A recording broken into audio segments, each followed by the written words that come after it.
सभी एक बार फिर से स्वागत करता हूं आप लोगों का अपने इस ऑनलाइन प्लेटफॉर्म वीडीएस पाठशाला पर। दोस्तों मेरा नाम हर्ष है और मैं आपको साइंस पढ़ाता हूं। साइंस में जो हमारा करंट में चैप्टर चल रहा है प्रकाश का परावर्तन और अपवर्तन, यानी कि प्रकाश का परावर्तन अपवर्तन यानी कि लाइट चैप्टर आप इसको मान सकते हो, क्योंकि लाइट चैप्टर बोलते हैं इसको। इस लाइट चैप्टर के अंदर ही हम परावर्तन अपवर्तन सारी चीजें दिखते हैं। ठीक है दोस्तों, हमने हमारी पिछले वाली क्लास हुई थी उसमें हमने सारी चीजें देख ली कि सारी चीजें क्या परावर्तन के बारे में हमने लगभग सब कुछ देख लिया कि परावर्तन कहते किसे है ना, परावर्तन होता कब है, इसके कौन कौन से नियम होते हैं, वो सारी चीजें हमने देख ली हैं। दोस्तों दर्पण की टाइप देख लिए, दो टाइप के दर्पण बताए थे, अवतल दर्पण उत्तल दर्पण, है ना, जो कि गोलीय दर्पण के नाम से भी जाने जाते हैं। अवतल दर्पण उत्तल दर्पण दोनों गोलीय दर्पण के नाम से भी जाने जाते हैं। तो साथियों सबसे पहले आपको बता दूं, जो हमारा गोलीय दर्पण है यानी कि गोलीय दर्पण के अंदर में जो अवतल दर्पण है, अवतल दर्पण उसके द्वारा कैसे कैसे इमेज का फॉर्मेशन होता है, मतलब कहां पर उसके वस्तु रखेंगे तो कहां पर इमेज बनेगी, है ना, मतलब वस्तु किस जगह रखने पर किस जगह इमेज बनती है, इमेज मतलब प्रतिबिंब बनता है। मैंने सब कुछ यहाँ पर बता दिया है। अगर किसी साथी को लग रहा है कि सर ये टेबल हमारे याद नहीं होती, हम 8th क्लास 9th क्लास और 10th क्लास हमने खूब याद कर ली, टेबल याद नहीं होती, तो दोस्तों आपको ऐसी ट्रिक बता दूंगा। बस इस टेबल की ये जो टेबल बनाई है मैंने, सिर्फ आपकी फॉर्मेलिटी के लिए बना दी है, पहले इसमें समझ लीजिए, फिर मैं आपको इतनी शानदार ट्रिक बताऊंगा आप लोग भी ये कहोगे कि वाह क्या ट्रिक बताई है, आप इस ट्रिक के फैन हो जाओगे। ठीक है, तो ये जो दर्पण की ट्रिक बताऊंगा दोस्तों आपके दिमाग से कभी नहीं निकलेगी। तो आपको बस करना क्या है, बिल्कुल ध्यान से कॉपी पेन से रख दीजिए, बिल्कुल इसको समझिए सबसे पहले टेबल को कि टेबल में एक्चुअली में है क्या। अवतल दर्पण की बात कर रहे हैं दोस्तों। अवतल दर्पण मैंने बताया था वो जो जिसकी जो परावर्तन सतह होती है वो अंदर की साइड धसी हुई होती है ना, उस दर्पण की बात करें दोस्तों, इसकी 6 स्थितियां होती हैं, कॉमनली इसकी 6 स्थितियां होती हैं। ठीक है, अगर वस्तु का जो है वस्तु की स्थिति यानी पोजीशन ऑफ ऑब्जेक्ट यहाँ पर होगी कि वस्तु कहां पर रखते हैं, वो सारी चीजें यहाँ पर हैं। प्रतिबिंब कहां पर बनेगा वो यहाँ पर है, प्रतिबिंब का नेचर कैसा होगा वो यहाँ पर है। ठीक है, सबसे पहले दोस्तों अनंत पर अगर हम अनंत पर किसी वस्तु को रखते हैं, अगर हम ऑब्जेक्ट को अनंत पर रखते हैं तो दोस्तों हमारा जो प्रतिबिंब बनता है, इमेज बनती है, फोकस पर बनती है। अनंत पर अगर ऑब्जेक्ट रखेंगे तो फोकस पर हमारा क्या बनेगा, प्रतिबिंब बनेगा। मैंने पहले ही बना के रख लिया दोस्तों टेबल, ताकि हमारा लिखने का टाइम बच जाए, क्योंकि इस टेबल को बनाने में अप्रोक्स 10 मिनट का टाइम तो लग ही जाता। ठीक है, मैं 10 मिनट आपको इतने बढ़िया से समझा दूंगा विद ट्रिक्स।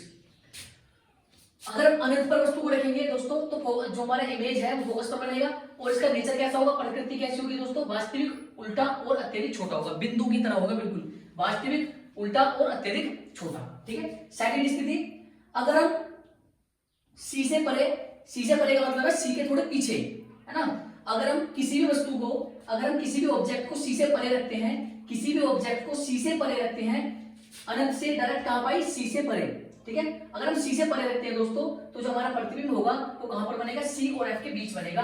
प्रकृति कैसी होगी इसकी, वास्तविक और उल्टा और छोटा। ठीक है, और अगर सी पर रखते हैं, किसी भी ऑब्जेक्ट को हम सी पर रखते हैं तो दोस्तों इमेज में हमारी सी पर ही बनती है। ये याद करना बहुत आसान है, बहुत ज्यादा आसान। ठीक है, अगर ऑब्जेक्ट सी पर है तो जो हमारी इमेज है वो भी सी पर होगी, वास्तविक होगा, उल्टा होगा और समान आकार का होगा।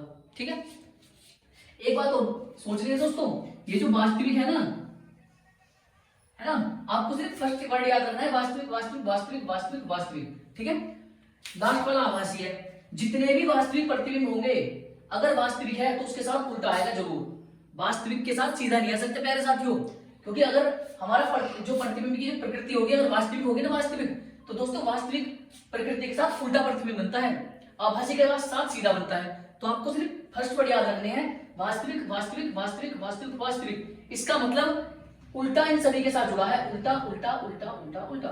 ठीक है, वास्तविक प्रतिबिंब उल्टा होता है और दोस्तों आभासी हमेशा सीधा होता है। क्या साथियों, क्या आपके बात क्लियर है? बहुत बढ़िया।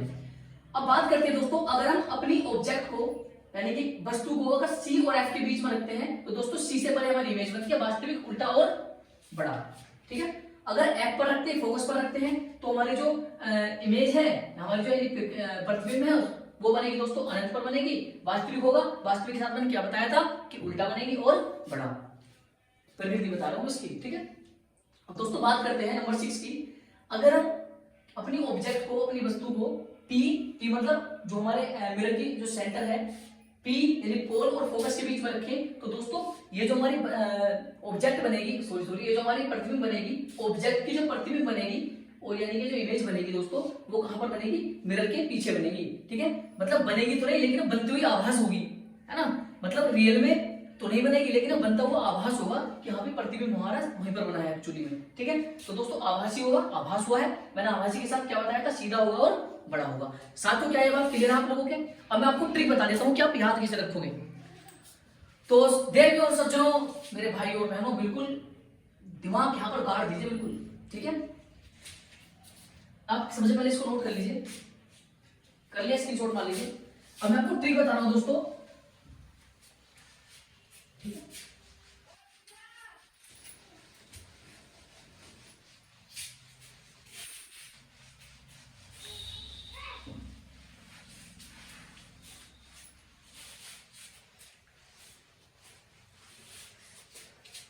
ठीक है।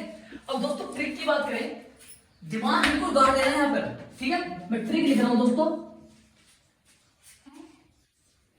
ट्रिक, अवतल दर्पण द्वारा बनने वाले प्रतिबिंब की ट्रिक। अब ट्रिक कैसे याद रखनी है दोस्तों, ये देखिए भाई, ये अवतल दर्पण है,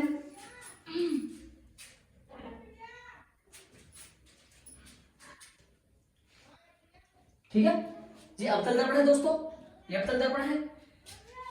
मैंने इसके बीच में एक मुख्य अक्ष खींच दिया है, ये इसका P है पोल, ये दोस्तों इसका फोकस है, और ये दोस्तों यहां पर सेंटर ऑफ कर्वेचर है। ठीक है, सेंटर ऑफ कर्वेचर के बाद डैश डैश डैश डैश और इंफिनिटी, ये M1 M2 इसके द्वारक है। ठीक है, अब सबसे पहले समझने की कोशिश कीजिए दोस्तों, इंफिनिटी से लेकर हर पॉइंट पर एक एक नंबर लिख दीजिए। किस तरीके से, इसको नंबर 1 दीजिए, इंफिनिटी के लिए नंबर 1 है, इंफिनिटी और सी के बीच में नंबर 2 है, सी और सी पर नंबर 3 है, फिर इनके बीच में एक नंबर दीजिए 4, फिर एफ पर एक नंबर दीजिए 5। ठीक है, अब दोस्तों एक और नंबर दे दीजिए यहां पर 6। अब ध्यान से देखने वाली बात ये है दोस्तों कि आपको नंबर लिखने कैसे हैं। आपको सिर्फ अगर नंबर लिखने आ गए ना तो आप परफेक्टली उस टेबल को बना दोगे, सिर्फ नंबर लिखने आ गए। ठीक है, एक चीज तो मैंने आपको बता दी है, अगर वास्तविक होगा, अगर वास्तविक होगा तो दोस्तों उल्टा होगा, और अगर दोस्तों आभासी होगा तो दोस्तों हमारा क्या होगा, सीधा। आभासी होगा तो सीधा। ठीक है, अब सबसे पहले देखिए दोस्तों, अगर हमारी ऑब्जेक्ट है, अगर हमारी ऑब्जेक्ट 1 पर रखी है तो दोस्तों हमारा जो प्रतिबिंब बनेगा वो 5 पर बनेगा। इस 6 को थोड़ी देर के लिए भूल जाइए, थोड़ी देर के लिए मात्र। अगर हमारा ऑब्जेक्ट है अगर वो 1 पर है तो जस्ट इसका लास्ट वाला पहुंच जाइए, इधर से फर्स्ट वाला ऑब्जेक्ट बनेगा, जो हमारे ऑब्जेक्ट की प्रतिबिंब वो बनेगी इधर से फर्स्ट वाले पर। कैसे, अगर हमारा जो ऑब्जेक्ट है अगर वो इंफिनिटी पर है तो दोस्तों प्रतिबिंब बनेगा हमारा 5 पर, 2 पर है ऑब्जेक्ट तो 4 पर बनेगा, 3 पर है तो 3 पर ही बनेगा, 4 पर है तो 2 पर बनेगा, 5 पर है तो 1 पर बनेगा, यानी कि इंफिनिटी पर बनेगा। और यहाँ पर 6 पर है तो दोस्तों क्या कहां पर बनेगा, 6 पर है तो दोस्तों कहां पर बनेगा, ये हमारा मिरर के पीछे की साइड बनेगा, बियॉन्ड द मिरर बनेगा। ठीक है, एक सेकंड दोस्तों। ठीक है दोस्तों, ये बात आपको क्लियर हुई। अगर हमारा ऑब्जेक्ट 1 पर है तो प्रतिबिंब 5 पर बनेगा, 2 पर है तो 4 पर बनेगा, और अगर 3 पर है तो 3 पर ही बनेगा। मतलब जैसे जैसे ऑब्जेक्ट में इधर खिसकाएंगे ना तो प्रतिबिंब हमारा एक एक पॉइंट खिसकता रहेगा। जैसे 1 पर था तो उधर 5 पर बना, इधर से खिसक कर 2 पर आया तो दोस्तों जो हमारा प्रतिबिंब है वो भी खिसक कर 4 पे आ गया, और वो 2 से खिसक कर 3 पर गया तो प्रतिबिंब खिसक कर 4 पर आ गया, और जो हमारा ऑब्जेक्ट था वो 4 पर आया तो ये खिसक कर 2 पर पहुंच गया, फिर ये 5 पर गया, ये 1 पर पहुंच गया। और 6 वाले पे क्या याद रखना है दोस्तों, अगर P और F के बीच में हमने ऑब्जेक्ट रखी है तो दोस्तों जो हमारा प्रतिबिंब होगा दर्पण के पीछे बनेगा। क्या ये बात क्लियर है? 1 पर ऑब्जेक्ट है, ये ऑब्जेक्ट है, ये हमारा इमेज है। 1 पर ऑब्जेक्ट है तो इमेज बनेगा 5 पर, 2 पर है तो ये 4 पर बनेगा, और ये 3 पर है तो 3 पर बनेगा, दोस्तों 4 पर है तो ये 2 पर बनेगा, और दोस्तों 5 पर है तो ये 1 पर बनेगा। आप इन पांचों को याद रख लीजिए, 1 2 3 4 5। बाकी छठा आपको याद रखना है कि अगर P और F के बीच में बनेगा तो बियॉन्ड द मिरर बनेगी इमेज। बात क्लियर है? तो दूसरी टेबल बना देता हूँ। ये जो मैंने अभी आपको अवतल दर्पण की वो बताई थी, ये जो अवतल दर्पण के बारे में बताया था मैंने अभी, वो जो टेबल बनाई थी ना मैंने, उस टेबल की बस ये रे डायग्राम है, आप इसको कॉपी पे नोट कर लीजिए। ठीक है, ये ऑब्जेक्ट है और इसके नीचे इमेज है, इधर ये ऑब्जेक्ट है ये इमेज है। ठीक है, ये ऑब्जेक्ट है, ये इमेज है, ये वाली जो बन रही है, इधर ये ऑब्जेक्ट है, ये इमेज है, ऑब्जेक्ट इमेज, ठीक है, A dash A B A dash B dash, ठीक है। इधर दोस्तों देख लीजिए, इधर ये ऑब्जेक्ट है, ये इमेज बनी है, इधर ये ऑब्जेक्ट है, ये इमेज इसके बनी नहीं है कहीं पर भी, ठीक है, और ये हमारे इधर ये ऑब्जेक्ट है और इमेज इसकी बियॉन्ड द मिरर बन रही है। आप इनको एक बार देख लीजिए अच्छे से, ठीक है, मैं सबको समझा चुका हूं, नोट कर लीजिए जल्दी, मैं दूसरी स्लाइड लगा देता हूं, जल्दी नोट कीजिए इनको, ठीक है। दोस्तों बात करते हैं उत्तल दर्पण की। अभी जो हम देखा कि अवतल दर्पण जो होता है हमारा किस टाइप की इमेज का फॉर्मेशन होता है, अवतल दर्पण से किस टाइप के इमेज का फॉर्मेशन होता है दोस्तों, वो सारी चीजें हमने देख ली, ठीक है। अब एक छोटी सी चीज और, अब उत्तल दर्पण की अगर बात करें, भाई अवतल दर्पण की जो नियम थे इमेज फॉर्मेशन के वो 6 थे, ठीक है, लेकिन उत्तल दर्पण के जो नियम है वो मात्र 2 हैं। लेंस में ये बात उल्टी हो जाती है, उत्तल दर्पण के वहां पर 6 होते हैं और अवतल दर्पण के 2, ठीक है। फिलहाल हम दर्पण की बात कर रहे हैं तो दर्पण ही देखेंगे, ठीक है। अब सबसे पहले दोस्तों इसमें सिर्फ 2 ही स्थिति आपको याद रखनी है, ऑब्जेक्ट की 2 ही स्थिति आपको याद रखनी है। कौन कौन सी सर? पहली स्थिति हो जाएगी आपकी, अगर ऑब्जेक्ट को अनंत पर रखें, अगर अपनी ऑब्जेक्ट यानी कि वस्तु को अनंत पर रखें। भाई मैंने आपको एक बात बताई थी कि जो चीज अनंत से, यानी कि अगर लाइट रे अनंत से आ रही हैं, अगर लाइट रेज अनंत से आ रही हैं तो फोकस पर क्या हो जाएंगे, वो दोनों एक दूसरे को काटेंगे, यानी फोकस पर काटेंगे एक दूसरे को। अनंत से आ रही है तो फोकस पर काटेंगे, ठीक है। अब इसी बात को यहीं पर लागू करते हैं, अगर हम अपनी वस्तु को अनंत पर रखते हैं, अगर वस्तु को अनंत पर रखते हैं तो दोस्तों जो प्रतिबिंब बनेगा वो हमारा फोकस पर बनेगा। अनंत पर वस्तु रखते हैं तो दोस्तों जो हमारा प्रतिबिंब बनेगा वो फोकस पर बनेगा। प्रतिबिंब होगा कैसा दोस्तों? बहुत छोटा होगा और आभासी और सीधा। मैंने ट्रिक बताई थी ना आपको कि अगर वास्तविक है तो जरूर उल्टा होगा, आभासी है तो जरूर सीधा होगा, ठीक है।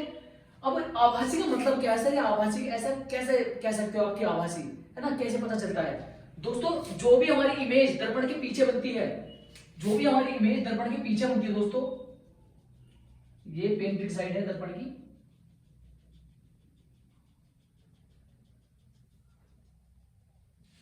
जो भी हमारी इमेज दर्पण के पीछे बनती है, जो भी हमारी इमेज दर्पण के पीछे बनती है दोस्तों को आभासी बोलते हैं, ठीक है। और दर्पण के पीछे बनने वाली इमेज हमेशा सीधी होती है, ठीक है। ये बात क्लियर है साथियों? बहुत शानदार, बहुत बढ़िया। अब दूसरी स्थिति की अगर बात करें, अगर हम सेट पोल और इंफिनिटी के बीच रखें, पोल और इंफिनिटी के बीच रखें, अगर हम अपनी ऑब्जेक्ट को पोल और इंफिनिटी दोनों के बीच में कहीं भी रख दें, पोल और इंफिनिटी के बीच रखें तो दोस्तों जो हमारा प्रतिबिंब बनेगा वो पोल और फोकस के बीच में ही बनेगा।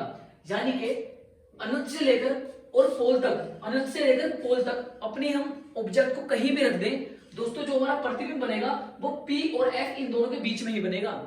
क्या है बात क्लियर है साथियों?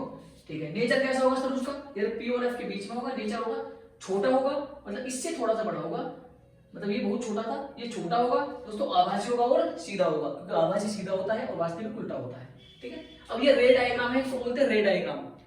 मैंने जो पहला नियम आपको बताया था, पहली जो स्थिति बताई थी, अनंत पर मैंने अपनी ऑब्जेक्ट को रखा, अनंत पर ऑब्जेक्ट को रखा। अनंत पर रखने के बाद दोस्तों जैसे ही लाइट रे दर्पण से टकराई तो दोनों लाइट रे अपनी डायरेक्शन में डाइवर्ज हो गई, ठीक है, दोनों अपनी डायरेक्शन में बिखर गई, ठीक है। तो इसका मतलब ये दोनों मिलेंगी नहीं कहीं पर भी। अब ये जो दोनों लाइट रे हैं ये दोनों मिलेंगी नहीं, हमको सिर्फ इनको मिला के देखना पड़ा दर्पण के पीछे की कहां पर ये बन सकता है, ठीक है। दर्पण के पीछे अपने को मिला के देखा, इसको थोड़ा पीछे खींचा, इसको थोड़ा पीछे खींचा, जहां पर ये मिले वो फोकस है और फोकस पर बना, इसका मतलब बहुत छोटी इमेज बनेगी। बात क्लियर साथियों? दूसरा रे डायग्राम की बात करें, मैंने बताया था इंफिनिटी और P, इंफिनिटी और P,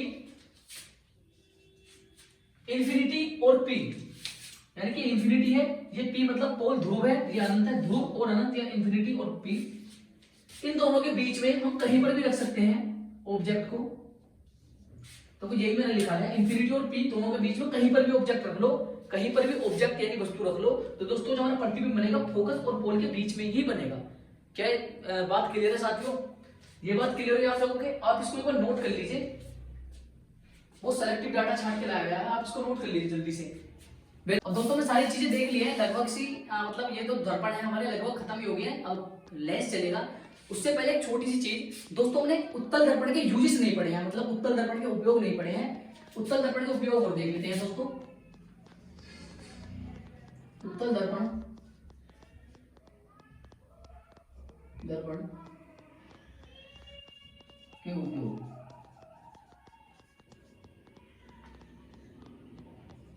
उत्तल दर्पण के उपयोग यानी कि uses of convex mirror. Writing थोड़ी सी खराब है, प्लीज मैनेज कर लेना, ठीक है। और साथियों उत्तल दर्पण के उपयोग के बारे में बात करते हैं। जैसे हमने अवतल दर्पण के उपयोग देखे थे, इसी तरह उत्तल दर्पण के उपयोग देखते हैं। पहला उपयोग आ जाएगा दोस्तों वाहनों के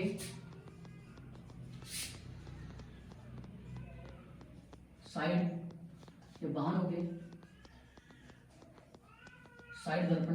दर्पण के रूप में as a rear view mirror,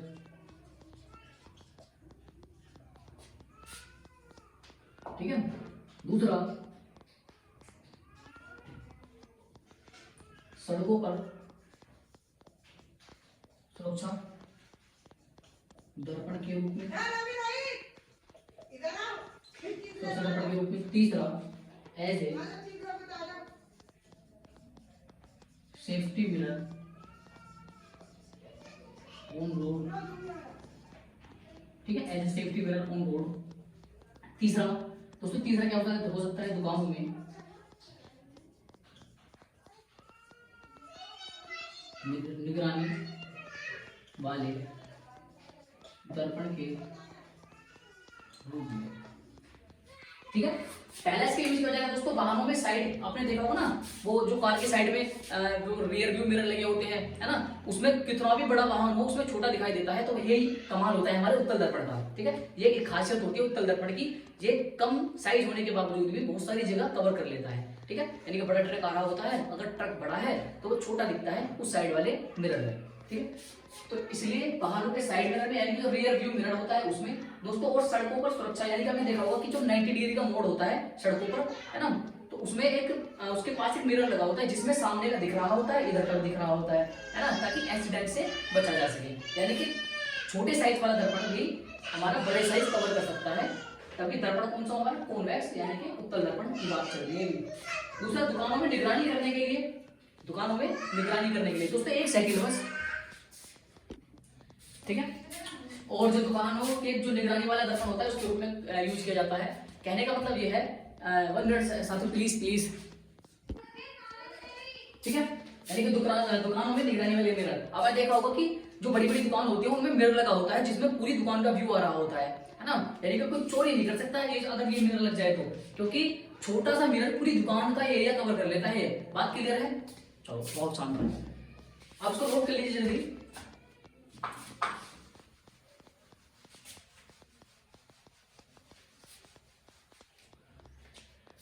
पहले साथियों बात करते हैं एक बहुत इंपॉर्टेंट टॉपिक की जिसका नाम है drive the expansion of mirror formula, यानी कि मिरर फॉर्मूला का डेरिवेशन, ठीक है। बात करते हैं मिरर फॉर्मूला के डेरिवेशन के। अब दोस्तों ये जो मिरर फॉर्मूला का डेरिवेशन 4 से 5 नंबर में आता है, आपको बिल्कुल फोकस से समझना है। अगर आपको फोकस जरा भी इधर उधर हुआ ना तो आपका बिल्कुल कुछ भी समझ में नहीं आएगा, सारी चीजें आपके दिमाग से ऊपर से चली जाएंगी, ठीक है। मैं एक एक चीज बिल्कुल डायग्राम में समझाऊंगा। जो बच्चा बिल्कुल दिमाग से बिल्कुल फोकस लगा के पढ़ेगा ना उसके दिमाग में सारी चीजें यहीं पर आ जाएंगी, ठीक है। उससे पहले आप मुझे एक बात बताइए, आपने ये फॉर्मूला तो पढ़ा होगा ना, 1/f is to 1/u plus 1/v। दोस्तों ये फॉर्मूला तो आपने पढ़ा होगा, बिल्कुल पढ़ा है ना, बहुत बढ़िया। इसको कैसे ड्राइव करते हैं, सबसे पहले दोस्तों मेरे को बताइए, जो हमारी इमेज तक की डिस्टेंस होती है उसको किससे डिनोट करते हैं, v से। तो जो हमारी इमेज तक डिस्टेंस होती है दोस्तों उसको v से डिनोट करते हैं, v। दोस्तों इमेज तक की डिस्टेंस को v से डिनोट करते हैं। दूसरा दोस्तों, जो हमारी ऑब्जेक्ट तक की डिस्टेंस होती है उसको u से डिनोट करते हैं। और हमारी जो c होती है उसको r से डिनोट करते हैं। और हमें पता है r जो होता है हमारा 2f के बराबर होता है। ये चीज तो आपको पता होगी दोस्तों, ये चीज पता थी। अगर आपको ये चीज पता थी तो मान लीजिए कि आपने 30% यानी कि 30 से 40% फॉर्मूला आपने ऐसे ड्राइव कर लिया, 30 से 40% आपने कवर कर लिया, ठीक है। स्टार्ट करते हैं। सबसे पहले मैंने ये डायग्राम बना रखा है, रे डायग्राम, ठीक है। ये दोस्तों रे डायग्राम है, ये रे डायग्राम है। इसमें डायग्राम में देखना क्या है दोस्तों, सबसे पहले ये जो हमारा आपको पता है जो लाइन पैरेलल होती है वो फोकस से जाती है, जो लाइन पैरेलल होती है फोकस से जाती है, और जो लाइन सेंटर ऑफ कर्वेचर से जाती है वो वापस उसी पाथ पर चली जाती है, ठीक है। और जो पोल से टकराती है वो सेम एंगल पर रिफ्लेक्ट बैक कर जाती है। और जहां पर ये तीनों एक दूसरे को काटती हैं दोस्तों, जहां पर ये तीनों एक दूसरे को काटती हैं वहां पर क्या बनती है, हमारी इमेज बनती है। क्लियर है साथियों ये चीजें?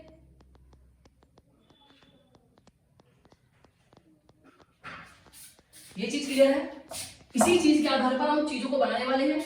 ये हमारे यहाँ पर इमेज बन गई, ठीक है। अब सबसे पहले हम देखते हैं ट्रायंगल बड़ा वाला, यानी कि ट्रायंगल ए बी पी, ये वाला triangle A B P triangle और triangle A dash B dash P, यानी कि बड़े वाले ट्रायंगल और छोटे वाले ट्रायंगल के भीतर क्या ये दो एक दूसरे के कॉरस्पॉन्डिंग एंगल्स हैं, तो इसके इनके अंदर कोरेंसी है वो देखते हैं कोरेंसी की कौन सा ट्रायंगल किसके बराबर है। तो सबसे पहले इन triangle A B P as triangle A dash B dash P, इनमें दोस्तों देखना क्या है, ये जो साइड है ए बी वो बराबर हो जाएगी side A B A dash B dash की, यानी कि ए बी अपॉन सॉरी बराबर नहीं होगी अपॉन में होगी, upon A dash B dash की। ये चीज क्लियर है? इस बड़े ट्रायंगल में और छोटे ट्रायंगल में इसकी जो साइड है वे एक दूसरे के अपॉन में होंगी, ठीक है। उसके बाद ये बड़ी वाली साइड, ये जो बड़ी वाली साइड है वो अपॉन हो जाएगी किसकी, छोटी वाली साइड के। कैसे? ये बराबर हो जाएगा दोस्तों बीपी अपॉन सीपी के, सॉरी बी डैश पी के, सॉरी बी डैश पी के, यानी कि ये BP upon B dash P. बिल्कुल एक एक चीज आप दोस्तों इसमें समझते रहना, क्योंकि आपके दिमाग से आउट हो सकती है ये चीजें। ये चीज क्लियर है? उसके बाद दोस्तों इसको बोलते हैं इक्वेशन फर्स्ट। सेकंड इक्वेशन के लिए हम दोस्तों क्या करते हैं, ट्रायंगल इस छोटे वाले ट्रायंगल और इस छोटे वाले ट्रायंगल, यानी कि ये जो छोटा वाला ट्रायंगल है यहाँ पर सी पॉइंट है A B C A dash B dash C, यानी कि ये छोटा वाला ट्रायंगल और ये बड़ा वाला ट्रायंगल, इन दोनों में देखते ये दोनों में एक दूसरे के अपोजिट एंगल्स के थ्रू कॉन्ग्रुएंट हैं, तो इनको बोल सकते हैं triangle A B C as triangle A dash B dash C. इन ट्रायंगल में क्या देखना है दोस्तों, सबसे पहले वही दोनों की पहली साइड यानी कि ये वाली साइड और ये वाली साइड अपोन में आ जाएंगी, A B upon A dash B dash बराबर हो जाएगी दोस्तों किसके, C B upon C B dash, C B upon C B dash के। इसको बोलते हैं क्वेश्चन 2। अब आप लोग गौर करना दोस्तों कि ये जो हमारा ए बी और ए डैश बी डैश है, A B upon A dash B dash ये दोनों में कॉमन है, इसका मतलब ये वाली चीज इसके भी इक्वल है और ये वाली चीज इसके भी इक्वल है। तो हम इसको ऐसे भी लिख सकते हैं दोस्तों, फ्रॉम फर्स्ट एज सेकंड, उसको हम ऐसे भी लिख सकते हैं A B upon A dash B dash बराबर C B upon C B dash बराबर B P upon B dash P, ठीक है। मैंने सिर्फ इन तीनों को बराबर में रख दिया है और कुछ नहीं करा।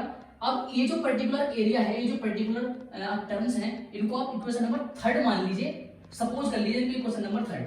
इक्वेशन नंबर 3 सपोज करने के बाद, क्योंकि भाई ये तो दोनों में कॉमन ही है दोनों ट्रायंगल्स में, तो इसको छोड़ दीजिए। इसको थर्ड इक्वेशन मानने के बाद इसको एज इट इज उतार लीजिए, A B upon C B dash.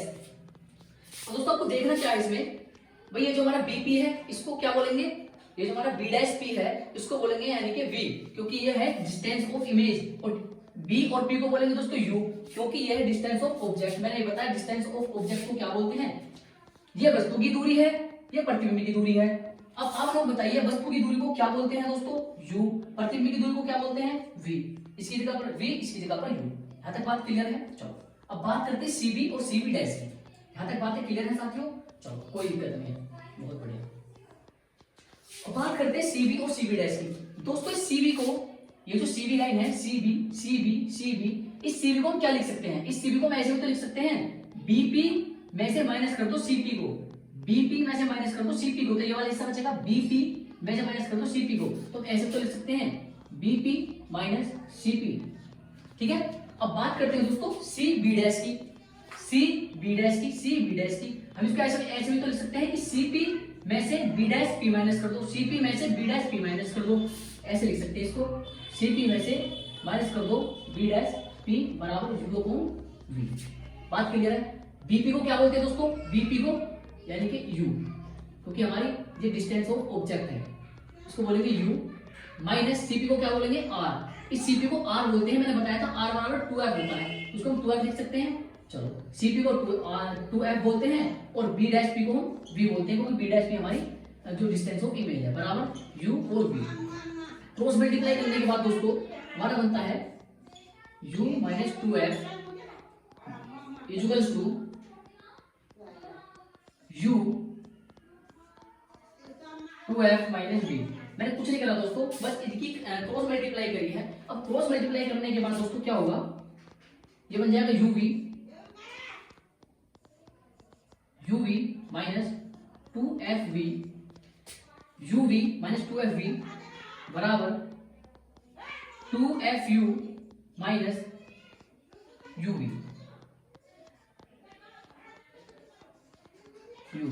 ठीक है, अब आपको करना कुछ नहीं साथियों, ये जो सेम टर्म्स हैं इनको एक साथ ले आइए, इसको इधर भेज दीजिए, इसको इधर भेज दीजिए। कैसे, UV ये इधर माइनस में है तो इधर प्लस में आएगा, plus UV equals to 2FV ये इधर आएगा तो प्लस में आएगा, प्लस 2FV 2FU है दोस्तों, 2FU plus 2FV।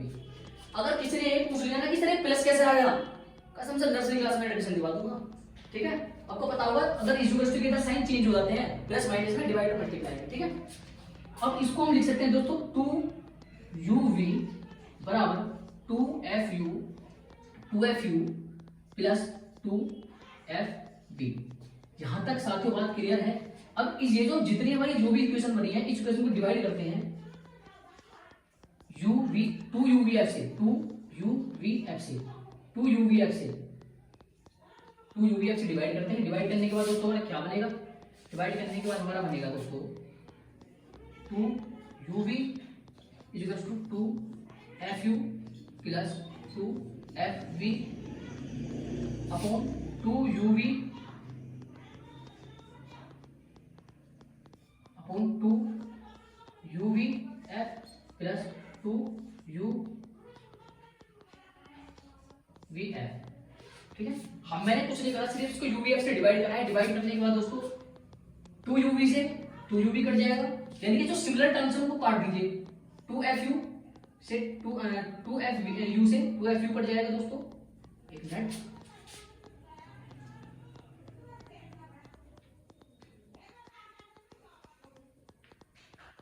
To F you हो गया। ठीक है, सॉरी दोस्तों ये 2FV है ना, सॉरी माय मिस्टेक दोस्तों, 2FV है, 2FV। ठीक है, हाँ बिल्कुल ठीक है, 2FU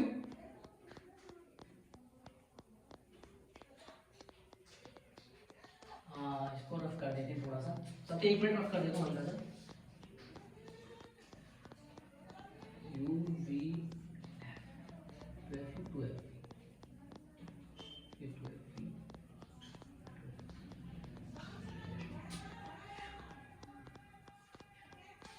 2 ये यहाँ पर 2FV है, यहाँ पर 2FU है। ठीक है, हम लिख सकते हैं इसको 2FV और 2FU।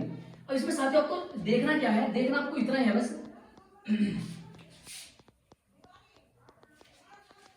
जितनी भी सिमिलर टर्म्स है वो काट दीजिए। इसमें FU कट जाएगा, 2FU कट जाएगा, 2FV कट जाएगा, और दोस्तों इसमें 2FU है, इसमें 2FU कट जाएगा, और इसमें V बचेगा। आपका फॉर्मूला आ जाएगा 1/f = 1/u प्लस 1/v। ये आपका फॉर्मूला है। ठीक है, प्रूव। साथियों बात क्लियर है? ठीक है, इसी के साथ विदा लेना चाहता हूँ। नमस्कार।